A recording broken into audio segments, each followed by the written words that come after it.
All right, welcome back to the channel, and we're going to talk about Scalar 3. So I have scales. I have it pulled up here. Um, with the newest update, it acts kind of like its own DAW, but we're going to look at some of the different things. All right, so we're going to start with the usual. So you know that you can choose a scale, whether it's a C major. It'll pull up all the chords in there. As you know, you can lock it to your keyboard.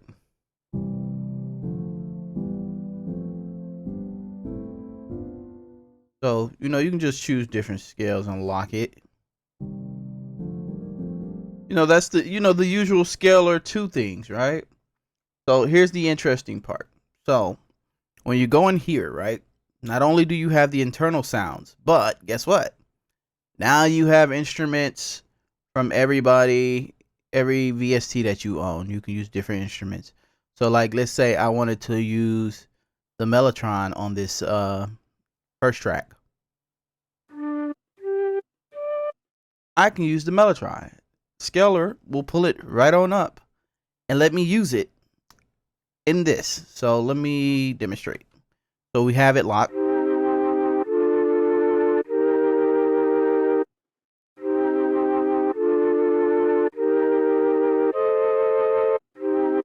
So you can do different things like that as far as that go. Obviously, you can drag your chords down. Drag your chord down. If I go.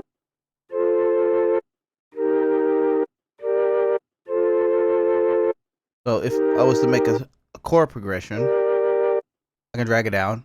I can unlock it from there and lock it to my keyboard from here. So then I can.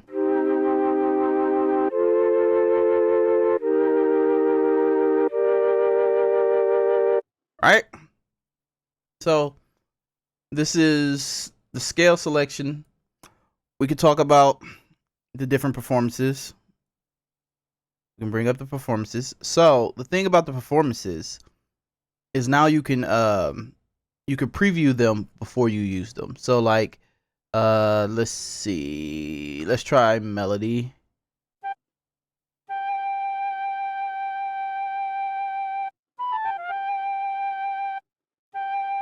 And it just previews everything. I can go to phrases. We do common phrases. Chord. So you can do so much different things. And then, like, let's say you want to go to genres, right? We can go cinematic phrases.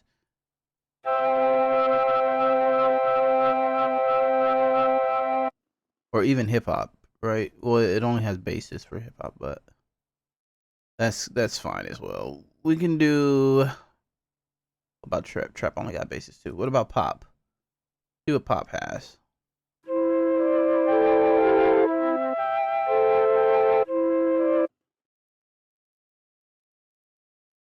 So then once you put it in there, you just play it.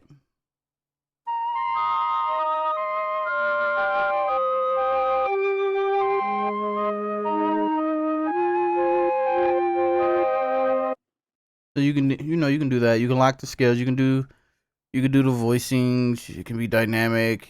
You can do all the same thing you could in Scalar 2. You can pull the piano down, pull it back up. You can pull up the guitar, put that back down. So there's a lot here.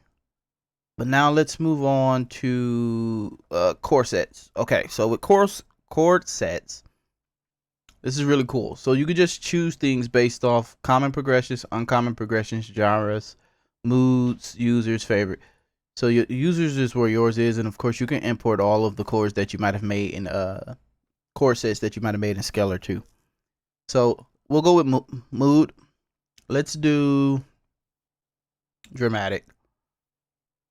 Oh, they got anime 1, anime 3 dramatic. So let's see, right?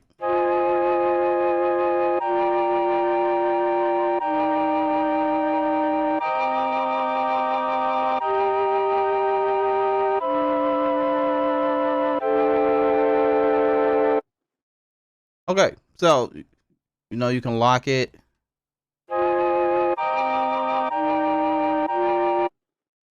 And this is basically the basis of this, right?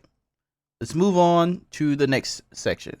This is the what was this section called again? I think it was called the creative section. So it has different things. It has circle of fifths, it has modulation, it has explore. Now with explore, this allows you to change what you want it to be.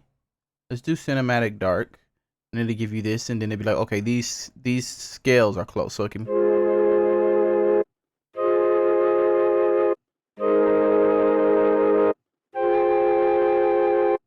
And then it'll go through and tell you which is which, right?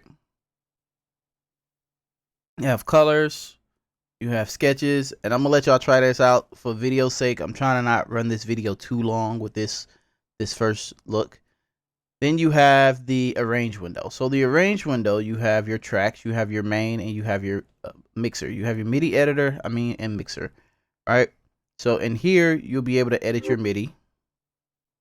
You can select all of them by holding command,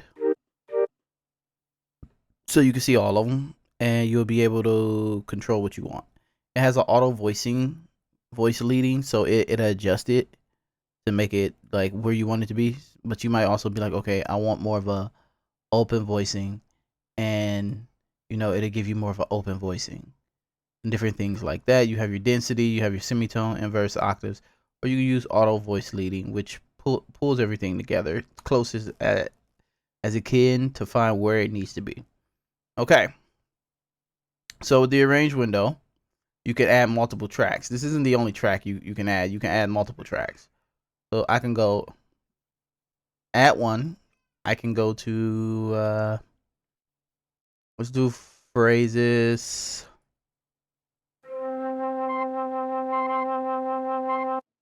So let's choose this one. All right, so we'll go to phrases, and it'll pull it up in the MIDI editor. It'll have velocity and everything. You can turn on the humanizing with both, or you can do velocity and swing. Well, timing basically. We can go to mixer. You can see it says it's a felt. We can change this to something we might want, right? So let's do the CS 80. Okay. Let's just find something to add. I don't know. So it'll change that one to that, and then you can play it.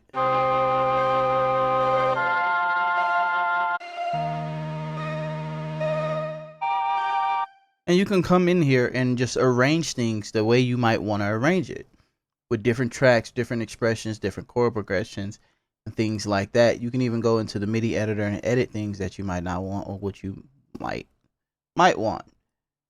Then after that, what's next? What's next can I show you? I can show you guys the templates. Now it does have templates, which I think is pretty cool.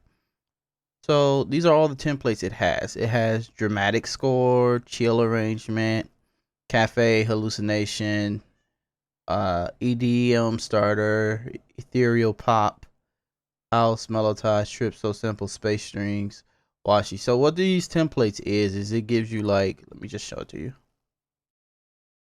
It gives you like its own it give you like its own template and things that you might want to add. Let me redo this. A little glitchy. Where was I?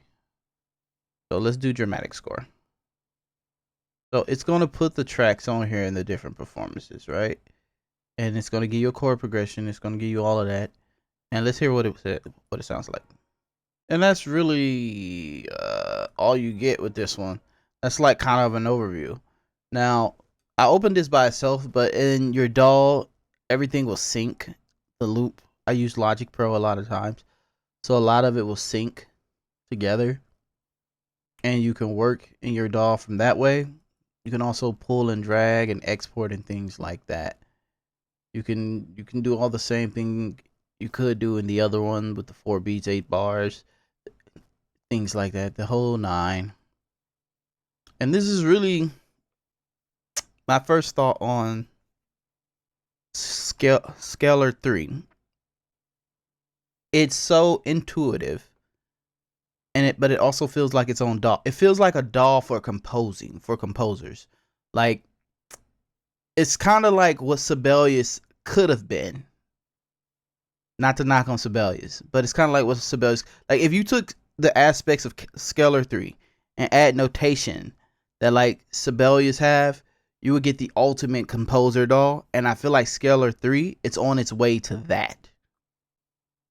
It's like, hey, if I can do all of this and compose, and then I can bring all of that into my DAW space, because I open Scalar in my DAW, then it's like, what are we doing?